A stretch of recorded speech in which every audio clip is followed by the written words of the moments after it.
예, 반갑습니다. 뉴라이프 미니스트리입니다. 지금 이 우한 코로나가 한 두 달에서 세 달 가까이 계속 진행되고 있는 걸 보는데요.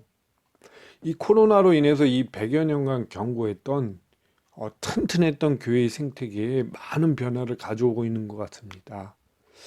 지금 한치 앞을 전망하기 힘든 시기예요. 무엇보다 교회가 과거에는 전통적으로 어떤 양육이나 신방이나 시스템을 통해서 굴러갔다면 코로나 이후에는 아마도 앞으로는 양육과 신방이나 시스템으로 교회가 돌아가기 힘들지 않을까 합니다. 이제는 양육과 신방이 아닌 깊이 있게 성경을 티칭하는, 그러니까 그렇게 가르치는 것이 메인이 되는 양상으로 교회가 변모할 거다라는 이야기가 심심치 않게 들려오더라고요. 우리가 그 전에, 코로나 전에 한 사람을 전도하기 위해서 얼마나 많은 노력과 얼마나 많은 기도를 했습니까? 그런데 지난 두세 달 사이에 판도가 확 바뀌었다는 거예요. 어떻게? 도리어 새신자가 교회를 가고 싶어서 제 발로 찾아가도 지금 받아주질 않는답니다. 왜? 서로가 서로를 경계하면서 신천지 아니냐, 출처가 어디냐, 이런 의심하는 상황이 현실이 돼버렸다는 거죠. 저는 이 이야기를 접하는 순간 그냥 마태복음 24장 10절이 떠오르더라고요. 그 구절이 뭐냐면 그때에, 그러니까 마지막 때를 말하는 거예요. 그때는 그때에 많은 사람이 실족하게 되어 서로 잡아주고 서로 미워하겠으며 이렇게 나와요. 마지막을 향할수록 서로가 서로에 대한 신뢰가 무너진다는 거예요.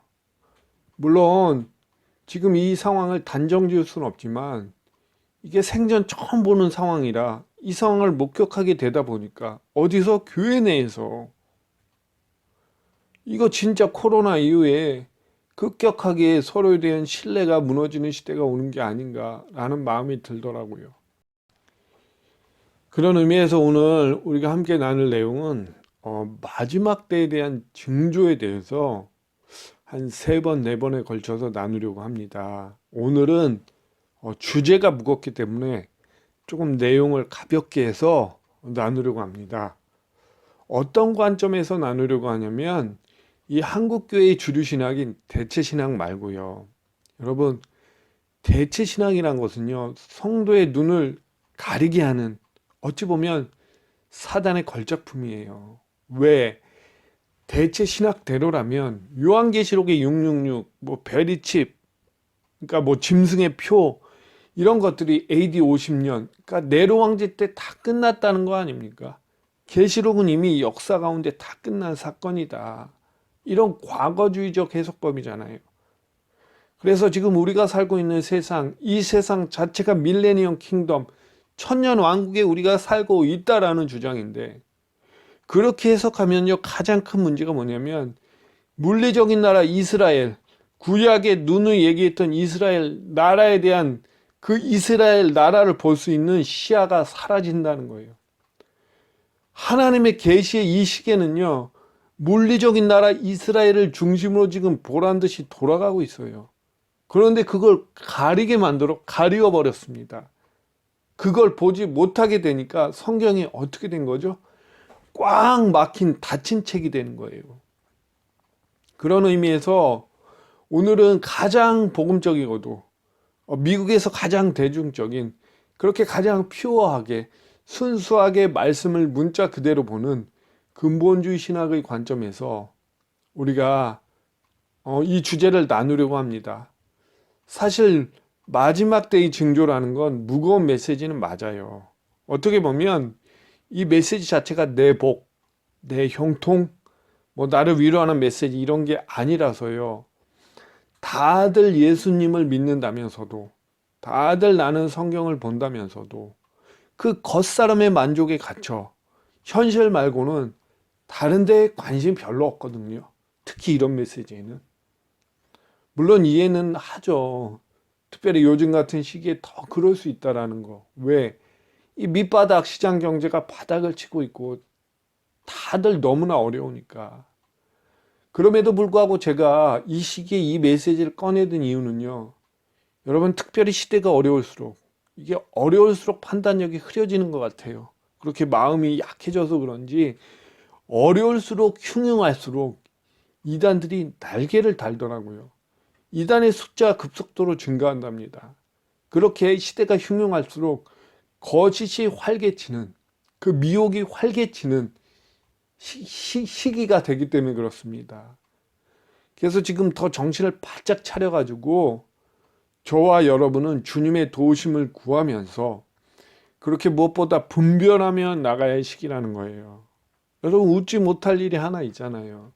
지금 우한 코로나 때문에 신천지가 엄청난 타격을 입었어요. 그래서 저는 잘 됐다. 신천지 성도들 이제 이만희가 무슨 메시아라는데 이제 정신 좀 차리겠다 했는데, 세상에 그 탈퇴한 신천지인들이요, 정통교회로 넘어오는 게 아니라 어디로 가냐면 새천지라는 신천지 아류 집단으로 넘어가고 있답니다, 여러분. 이 새천지는요, 신천지 신도만 집중해서 또 미혹하는 단체래요. 어이가 없어서 웃음도 안 나오더라고요. 여러분, 생각해 보십시오. 예수님께서 왜 유독 종교 지도자들을 놓고 종교 지도자들에게만 독사의 자식들아, 회칠한 무덤들아, 위선자들아 라면서 호되게 유독 왜 종교 지도자를 질택하셨겠습니까? 왜 그랬겠어요? 그들의 부정부패, 돈 몇 푼 배임해서 그랬겠습니까? 그게 아니에요. 영혼이 달린 문제라 그래요. 돈보다 귀한 영혼, 천하보다 위대한 영혼. 그런 의미에서 여러분, 이 시대에 어떤 리더가 절실한 시대겠습니까? 의리의리한 강대상에 그럴듯하게 차려입고 밤낮 가령기만 긁어주는 메시지를 선포하는, 그게 아니라 무거운 메시지라서 누가 듣던 안 듣던, 스포트라이트가 비춰지던 안 비춰지던 거기에 개의치 않고 진리를 분별 못하는 영혼을 성경을 잘 가르쳐 흔들어 깨워줄 진리로 인도할 리더가 지금 더 절실한 시대가 되었다라는 거예요. 그래서 일단 저와 여러분 이 현실 앞에 주눅들지 마십시오. 오히려 어깨를 펴고 더 당당해지십시오. 왜?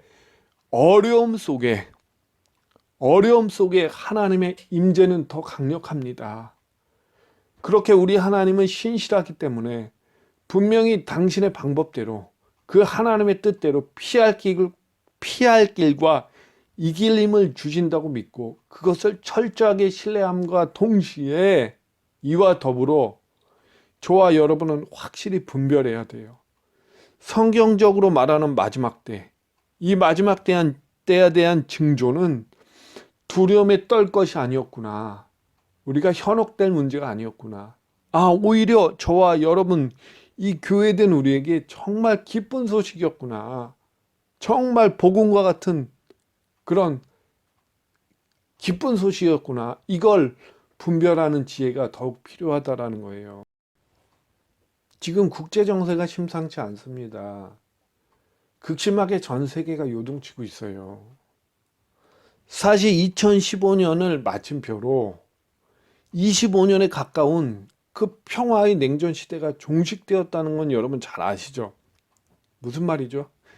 침묵의 평화 시대는 지나갔다는 거예요. 끝났다. 문제가 뭐냐면 지난 25년의 세월 동안 러시아, 이란, 중국과 같은 나라들이 지금 사회주의를 추구하는 독재 국가들인데, 이 나라들이 지난 25년간 민주주의를 이뤄내지 못했거든요. 사실 지난 25년간 미국이 열심히 했잖아요. 미국이 중국을 어떻게 했습니까? 경제적으로 열심히 푸시하며 밀어줬다고요. 왜? 그 1인당 GDP가 올라가면 국민들이 민주주의를 요구하는 목소리가 자연적으로 커진답니다. 그래서 미국이 중국을 그렇게 경제적으로 계속 밀어주면서, 중국이 경제적으로 부강해지면 자연적으로 국민들의 요구로 인해서 사회주의가 무너지고 민주주의 사회로 그렇게 탈바꿈할 수 있겠구나 해서 열심히 밀어줬습니다. 그런데 잘 안 됐어요. 2015년을 기점으로. 그렇다면 왜 미국이 중국을 민주주의 사회로 만들려고 노력했을까요? 이유는 간단해요. 세계 평화를 위해서였어요. 여러분, 자유민주주의라는 이 체계가 잡힌 국가들끼리는요, 절대 전쟁을 안 한답니다. 이건 거의 불문율이래요. 그래서 일본이 영국을 안 무서워하고 캐나다가 미국을 안 무서워하는. 그런데 지난 25년간 중국, 러시아가 경제가 호황이다 보니까 국민들도 뭐 잘 먹고 잘 살다 보니까 불만이 없었대요. 그러니까 굳이 도발할 이유가 전혀 없었답니다. 그런데 2015년 이후로 사실상 냉전이 종식됐다고 보는 이유가 2015년을 전후로 중국 경제가 몰락하고 있어서 그래요. 이번에 우한 코로나로 거의 쐐기꼴이, 이건 쐐기를 박은 꼴이에요. 지금 중국에는 달러가 바짝 말라서 완전히 없습니다. 달러 자체가. 거의 붕괴 직전이에요. 그래서 중국이 헐레벌떡 막 위안화를 마구 찍어내가지고 내수를 활성화시키려고 그렇게 경제적인 난국을 타개하려고 했던 프로젝트가 바로 1대1로 프로젝트인데 길을 만드는 거죠. 여러분 21세기에 길을 만든다. 그래서 어떻게 됐습니까? 대실패했어요. 지금 벚구불능이에요. 그리고 또 다른 그 혼란의 상황을 극복하기 위해서 또 다른 전략을 취한 게 뭐냐면 민족주의 전략을 가지고 외부로 계속적인 도발하는 형태로 국민의 시선을 돌리기 시작한 겁니다. 그렇게 사실상 합의를 하지 않았지만 25년간 서로 잘 지켰어요. 한 번도 어기지 않고 잘 지키던 그 해역, 이 해역을 2015년 이후로 중국이 우발적으로 고의적으로 지금 넘어가는 빈도가 월등히 높아지고 있어요. 그러니까 중국의 전투기가 막 대만에 넘어가 버린답니다. 그러니까 그걸 대만의 전투기가 가만히 있습니까? 대만의 전투기가 떠가지고 중국과 대만의 전투기가 서로 막 마주보면서 비행할 정도로 이 일촉즉발의 상황들이 횟수가 거듭할수록 지금 횟수가 거듭하면서 늘어나고 있답니다. 얼마 전에 일본하고도 그랬고 지금 세계 2, 3등이 이러고 있는 거예요.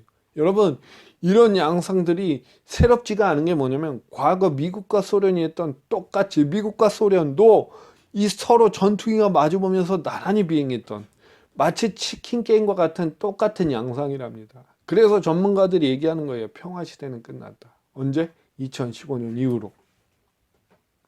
그래서 만약에 세계 3차 대전이 발발하면 그 무대는 아시아가 될 것이다. 중국, 북한, 뭐 이런 러시아가 될 것이다. 그리고 많은 사람들이 이렇게 얘기하지 않습니까? 이 제3차 세계 대전이 마지막 때를 알리는 시그널, 신호다라고 이야기하는데 저는요, 이 3차 대전이 그러니까 아시아에서 있을 3차 대전이 마태복음 24장의 마지막 때의 징조라고는 보지 않거든요. 왜냐면요, 절대로 아시아가 대상이 될 수 없어요.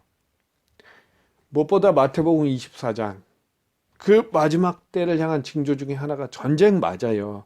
민족이 민족을, 나라가 나라를 대적하여 일어난다는 이 전쟁 맞아요. 그리고 이 전쟁은 뭐라고 그랬냐면 재난의 시작이라고 그랬어요. 여기서 재난이란 말의 어원을 보면 해산의 고통이란 뜻이 있거든요. 그러니까 아기가 출생할 때가 가까워질수록 어떻게 되죠? 산통이 더 잦아지고 그 고통이 더 심해지는 것처럼 그러니까 성경의 계시, 이 마지막을 향한 계시들이 성취되기 위해서는요. 이런 환경들, 상황들이 서서히 자연스럽게 세팅되어져 가야 되는 건 맞죠. 그러나 분명한 사실은 이 마태복음의 메시지를 선포하신 예수님께서 활동하신 주 무대가 아시아가 아니었잖아요. 그리고 마태복음의 수신자가 뭐 한국 사람이 아니잖아요. 이스라엘의 유대인인 것을 정확하게 감안하면 민족과 민족을, 나라가 나라를 대적한다는 건 저기 이스라엘에서도 진짜 멀찌감치 떨어져 있는 아시아 나라의 전쟁을 말하는 건 절대 아니겠죠. 그렇다면 이 마태복음 24장에 이야기하고 있는 이 전쟁의 중심이 될 나라는요. 그 메인은요. 결국 1948년 5월 이후 독립된 물리적인 나라 이스라엘. 이스라엘이라는 나라가 중심이 될 거라는 거예요. 왜냐면요, 이 전쟁을요, 그러니까 마지막 때 시그널로 생각해가지고 또 대상 구분 없이 그냥 불특정의 이 나라 저 나라에 이 전쟁을 적용시키면요, 또 혼란에 빠집니다. 여러분, 그런 식으로 따지면요, 인류 역사 가운데 전쟁이 없었던 적이 단 한 번도 없다니까요. 여러분, 그나마 냉전 시대 25년간 평화가 있었지, 그 전에는 전쟁이 끊임이 없었습니다. 그리고 이 냉전 25년 기간 속에서도 이라크 같은 데는 끊임없이 작은 국지전이 여전했어요. 그럴 때마다 무슨 마지막 때다, 마지막 시그널이다 이럴 거예요? 아니잖아요. 정확하게 말씀드립니다. 이스라엘이란 나라가 중심이 되어서 이 이스라엘이란 나라를 기점으로 이 나라 저 나라 이민족 저민족이 이스라엘을 향해 대적하고 들고 일어날 때가 온다라는 거예요. 여러분, 대상 구분이 엉망이니까 자꾸 무슨 요한계시록의 소아시아 7교회를 보면서 자 봐라, 이 계시록의 소아시아는 지금의 우리 아시아를 말하는 거다. 그 아시아 중에서도 한국에 뭐가 나온대요? 메시아가 나올 거다. 그리고 한국을 중심으로 제2의 6.25 전쟁, 3차 대전이 날 거다. 그러니까 빨리 재산을 처분해서 해외로 도피하던지 아니면 그 재산을 나한테 전부 다 갖다 바쳐라. 지금 그러고 있다고요. 그래서 몇 년 전이죠? 실제잖아요. 5년 전인가? 이름도 기억 안 나요. 홍모시기 전도사가 나와가지고 무슨 한국에 전쟁이 난다고 그렇게 거짓 예언을 해가지고 한국교회가 발칵 뒤집혔어요. 이 거짓 하나를 분별하지 못해서 엄청난 숫자의 기독교인들이 필리핀 같은 데로 도피하는 해프닝이 있었다고요. 여러분, 계시록의 소아시아가 지금 여기 아시아입니까? 아니에요. 터키예요, 터키 지금에. 물론 저도 지금 이 마지막 때에 대해 나누고 있지만 저 또한 마지막 때의 어떤 사인들, 흐름들을 보고 있지만요. 그걸 보면서도 이게 당장 처해진 현시감이 넘치는 뭐 생생하게 박진감 있게 밀접하게 크게 다가오지 않거든요. 왜? 마지막 때를 준비하는 건요, 거창한 게 아닙니다. 또 극단적인 게 그런 게 아니에요. 저와 여러분과 같이 교회된 우리는요, 이 마지막을 준비하는 자세는 절대로 두려움에 떨지 말고 어디에 현혹되지 말고 그냥 하루하루 최선을 다해 맡겨주신 하나님께서, 이 하루도 하나님께서 허락해 주셨기 때문에 우리가 살고 있는 거예요. 그리고 허락해 주신 그 직장, 학교, 가정에서 성실하게 살아내면서 어떻게? 세상의 가치관에 편승하지 말고 그냥 맡겨진 그 각자의 위치에서 믿음을 지켜내면서 그렇게 하나님을 사랑하는 마음을 최우선에 놓고 하나님과 그 친밀함을 유지하고 있는 것, 그렇게 살아내는 것, 이것이 마지막을 대하는 가장 현명한 태도이기 때문에 그렇습니다. 그런 의미에서 과연 마지막 때가 되었다는 것을 어떻게 알 수 있을까에 대해서 정확히 마지막 때를 성경에서 어떻게 예언하고 있는지 오늘은 되게 가벼운 구절, 가벼운 몇 구절, 한 두 구절 정도만 살펴보도록 하겠습니다.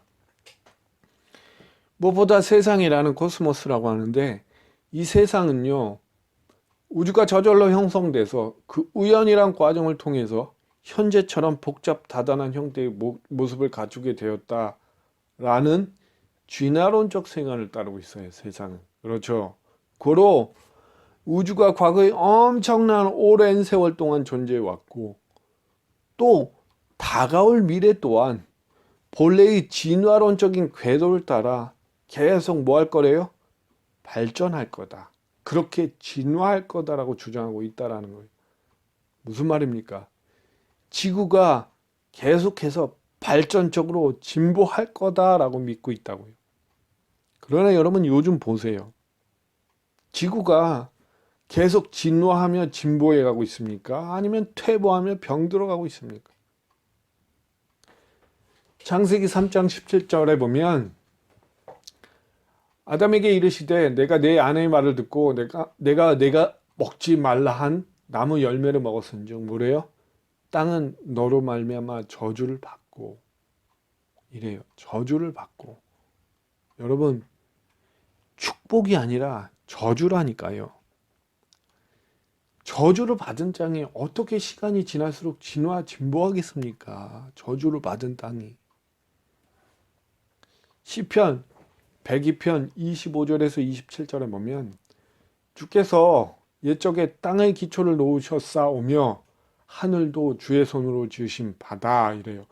정확히 하늘과 땅을 주님께서 창조하셨다고 말씀하시죠. 그리고 26절 천지는 없어지려니요. 하늘과 땅은 없어진대요. 없어진다. 영원히 진보하는 게 아니라 없어진다. 그러나 주는 영존하겠고 그것들은 뭐죠? 하늘과 땅은 다 옷과 같이 낡으리니 낡아진대요. 진보하는 게 아니라. 그래서 의복과 같이 바꾸시면 바꾸려니와 27절 주는 한결 같으시고 주의 연대는 무궁하리라 그래요. 여러분 이 구절은요. 우리가 너무나도 잘 알고 있는 보편적인 원리, 엔트로피 증가의 법칙 혹은 연력학 제2 법칙 이게 과학의 가장 기본, 기초되는 법칙이잖아요. 무슨 말이죠? 항상 에너지는 쓸 수 있는 에너지에서 쓰고 나면 쓸 수 없는 에너지로 바뀌어간다. 갈수록 쓰기처럼 되는 거예요. 갈수록. 이게 과학자들이 밝혀낸 스스로 인지해 오고 있는 법칙 아닙니까? 그런데 왜 이건 지구에다가 적용시키는 건 왜 거부하는 건데요?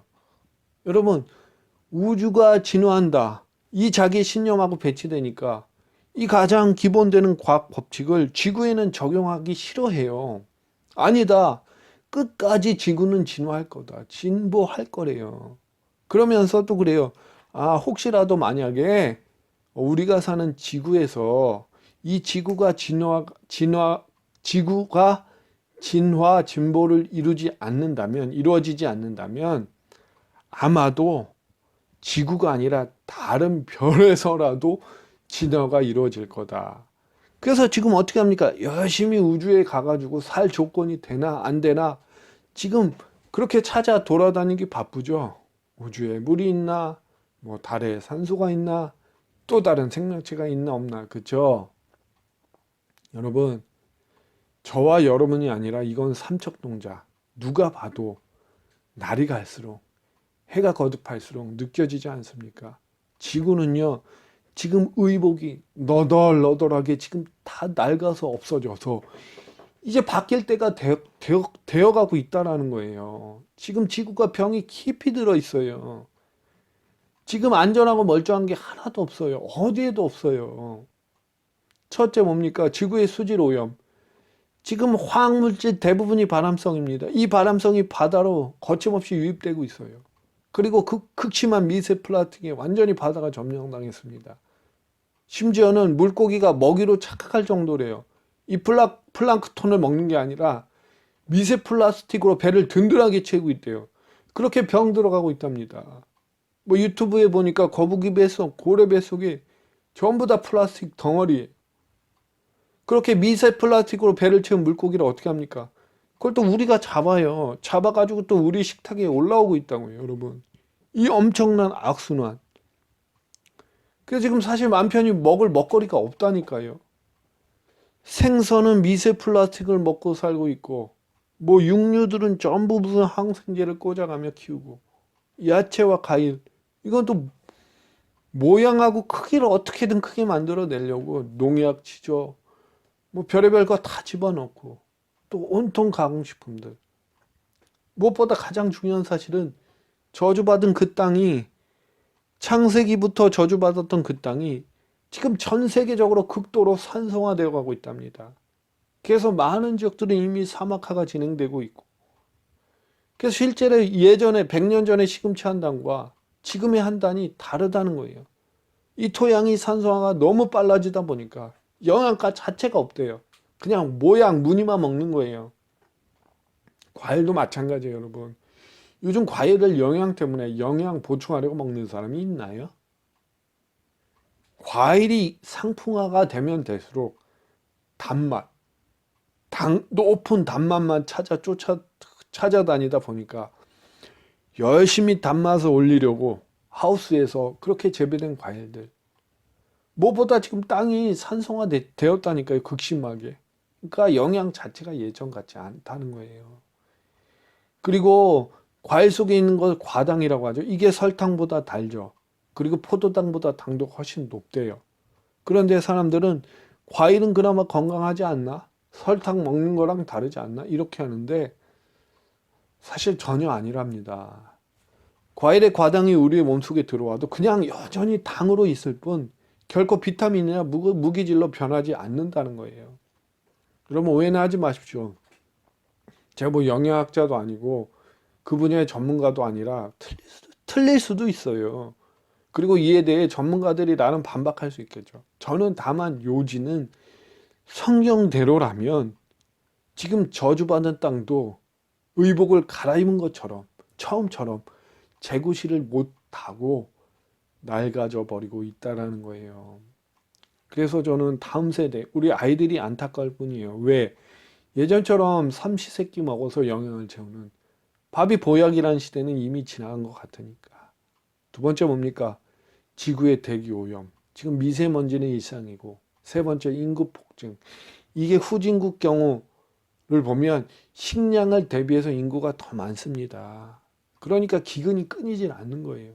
넷째, 치료 불가능한 역병들. 여러분 의사 전문가 집단이 다 고백했잖아요. 대략의 이 밝혀진 질병의 개수가 5만 개인데 5만 개 밝혀진 것만 그 중에 10% 정도만 현대의학에서 이것을 10% 정도만 컨트롤하는 것도 아니고 그냥 밝혀냈다고. 그래서 코로나 자체가 특별한 전염병이 아니라니까요. 전파력이 강해서 그렇지 이미 치료 불가능한 역병들이 지금 천지였어요. 다섯 번째, 열대살림의 파괴. 지금 지구의 허파가 병들고 있습니다. 여섯째, 종의 멸절. 매일 최소 한 종, 많게는 세 종이 어떻게 지구에서 지금 흔적도 없이 사라지고 있답니다. 일곱째, 지구의 온난화. 여러분 학자들이 모두 다 주장했던 게 뭡니까? 저건 절대 녹지 않을 거다라던 빙하가 그 그린란드 빙하가 얼마 전부터 녹아내리고 있대요. 여러분 무슨 말이죠? 제가 지금 불안을 조장하는 게 아니라 지금 현실적으로 이성적으로 생각해 보십시오. 지금 어떠한 초과학으로도 지금 이 지구의 퇴보를 막을 길이 없다는 게 지금 팩트예요. 지금 지구의 의복이 너덜너덜해져서 갈아입을 날이 얼마 안 남았다고요. 그리고 잘 보십시오. 지금 지구의 온난화로 빙하가 녹아내리고 있는 걸 지금 세계가 경고를 보내고 있지만 사실 지금 극동지방의 나라들은 지구온난화 오히려 더 환영하고 좋아한답니다. 전혀 걱정 안 한대요. 왜? 캐나다, 러시아, 아이슬란드 같은 나라들, 이 나라들의 빙하가 녹아내리면 수출, 그 배의 항로가 북태평양으로 새로 생기게 되고 그럼 전혀 다른 항로가 만들어질 거 아닙니까? 그럼 수송 운임도 낮아지고 효율도 몇 배 빨라지다 보니까 지금 환영한대요. 그래서 지금 어떤 일이 일어나고 있습니까? 북태평양 지역을 먼저 선점하려고 치열한 헤게모니, 이 패권 전쟁이 시작되었잖아요. 그래서 중국이 극동지방의 나라를 대상으로 몇십 조를 막 투자했어요, 러시아하고. 그리고 미국도 이에 질세라 캐나다의 그 북태평양을 관할할 수 있는 군사시설을 만들어 놓고 이미 국제사회가 빙하고 나발이고 무슨 지구온난화고 나발이고 다 관계없이 지금 그렇게 경제적인 이익에 따라 지금 움직이고 있는데 다 지금 예측해서 움직이고 있는데 녹아내릴 거 이미 다 예측한 거예요. 그렇게 움직이고 있는데 이런 상황에 도대체 지구가 앞으로 얼마나 더 진보해야 되고 얼마나 더 어떻게 진화한다는 겁니까? 도대체 얼마나 더 긴 시간이 흘러야 진화하는 건데요. 또 몇십억 년이에요? 몇백억 년이에요? 여러분 성경에서 말하는 지구의 나이가 몇 살입니까? 6,000살이에요. 6,000살. 6,000년이 6,000년. 구약의 4,000년, 신약의 2,000년. 무엇보다 여러분 하나님의 시간 개념은요. 우리가 지금 우리가 알고 있는 과거에서 현재, 현재에서 미래 이렇게 헬라식으로 쪼개지고 그러지 않습니다. 하나님의 시간 개념은. 왜? 그분이 영원이고 시간 자체이기 때문에 그래요. 그래서 하나님의 시간, 영원이란 개념 안에는요. 과거, 현재, 미래 이게 쪼개지질 않아요. 그래서 사람은 시간 개념으로는요. 하나님의 그 영원이란 개념을 그 차원을 이해할 수 없는 겁니다. 아니 어떻게 유한한 인간이 무한한 영역, 그 영원이란 차원을 어떻게 상상이나 하겠습니까? 우리가 느낄 때는 과거 역사 속에서 여러 국가들이 창건되고 멸망해오고 또 그렇게 수천 년의 세월이 우리에겐 너무나도 오랜 시간처럼 느껴질지 모르겠지만 하나님의 시간은 달라요. 그게 시편 90편 4절이에요. 주의 목전에는 천년이 뭐라고요? 지나간 어제와 같다. 또 밤의 한순간과 같다. 여러분, 이게 하나님의 시간 개념입니다. 여러분 잘 보십시오. 구원받은 저와 여러분들은요, 7년 대환란 이후, 여러분 교회는 환란에 들어가지 않습니다. 환란 전에 공중으로 랩처, 휴거되어 공중에서 예수님을 그렇게 맞이해서 함께 올라갑니다. 자, 7년 대환란 후에 지금과 다른 시간, 즉 시간의 개념이 바뀐다고요. 유한한 시간의 개념이 아니라 예수님께서 다스리시는 영원에 속한 새하늘과 새 땅, 그러니까 지금과 전혀 다른 시간 개념을 갖고 예수님과 함께 누리며 살게 될 거란 사실입니다. 그래서 여러분, 마지막은요, 두려운 소식이 아니에요. 기쁜 소식이라는 거예요. 자, 다음번에는 좀 더 깊이 있게 이제 마태복음 24장 무화과나무 비유를 통해서 마지막 때를 살펴보겠습니다. 그래서 무엇보다 마태복음 24장을 잘 디바이딩해서 읽어 보셨으면 합니다. 예, 감사합니다.